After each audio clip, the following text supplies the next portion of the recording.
حضرتك عن اهم انجاز مهني واهم انجاز شخصي، تختار حضرتك ايه؟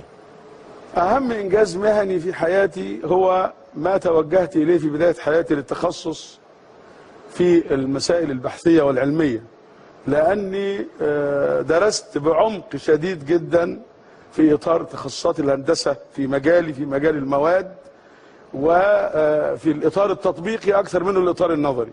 فحصلت على الدكتوراه، وده اداني سعه كبيره جدا، وخاصه ان الدكتوراه كانت من الولايات المتحده الامريكيه ومع استاذ كبير جدا، اكبر واحد في العالم كله في المجال ده حينئذ.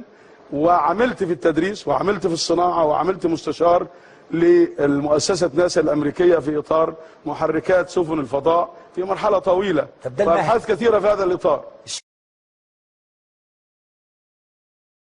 وعملت في التدريس وعملت في الصناعه وعملت مستشار للمؤسسه ناسا الامريكيه في اطار محركات سفن الفضاء في مرحله طويله، وابحاث كثيره في هذا الاطار الشخصي. لكن عايز اتكلم على ايضا الشخصي. لغط حول هذه المسألة؟ حول هذه المسألة، نعم.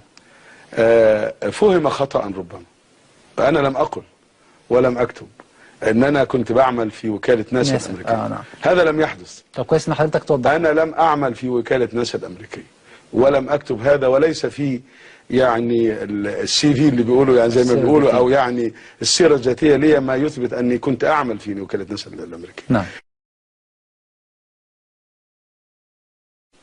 فانا لم اقل ولم اكتب ان انا كنت بعمل في وكالة ناسا الامريكية. نعم. هذا لم يحدث. طب كويس ان حضرتك توضح. انا لم اعمل في وكالة ناسا الامريكية ولم اكتب هذا، وليس في يعني السي في اللي بيقولوا، يعني زي ما بيقولوا، او يعني السيرة الذاتية لي ما يثبت اني كنت اعمل في وكالة ناسا الامريكية. نعم.